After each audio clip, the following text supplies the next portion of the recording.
Hi, good morning.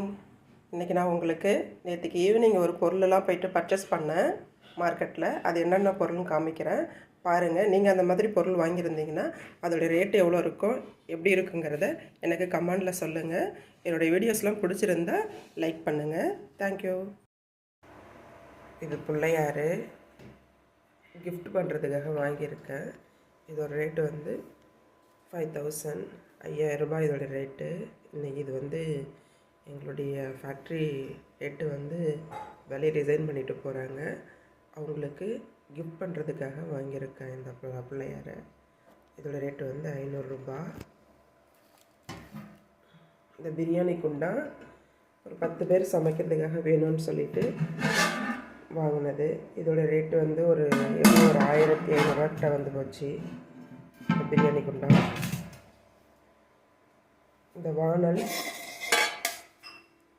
Induction ஸ்டவ்வில் வச்சு குழம்பு வைக்கிறதுக்காக ஒரே பாத்திரத்தில் சமைச்சிட்டே இருக்கேன். அதுக்காக நான் இப்போ வந்து இது வந்து ஒரு பேனாக ஒன்று வாங்கிட்டேன். இது ரேட்டு 975 ரூபாய். இன்னொரு பேன் அதுக்காக வாங்கியிருக்கேன். கொஞ்சமாக குழம்பு வைக்கிறதுக்காகவும் இல்லை வறுவல் ஏதாவது செய்யலாங்கிறதுக்காக வாங்கினது.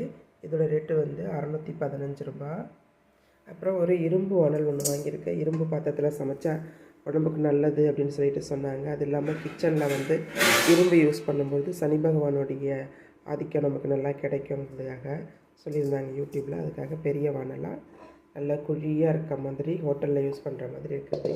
ஃப்ரைட் ரைஸு, நூடுல்ஸ் இதெல்லாம் கிண்டுறதுக்காக வாங்கியிருக்கேன்.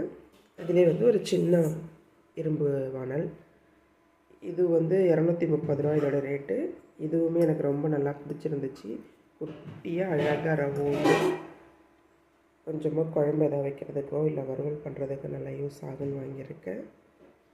இதெல்லாம் யார் யாருக்கெல்லாம் பிடிச்சிருக்கோ லைக் பண்ணுங்கள், ஷேர் பண்ணுங்கள்.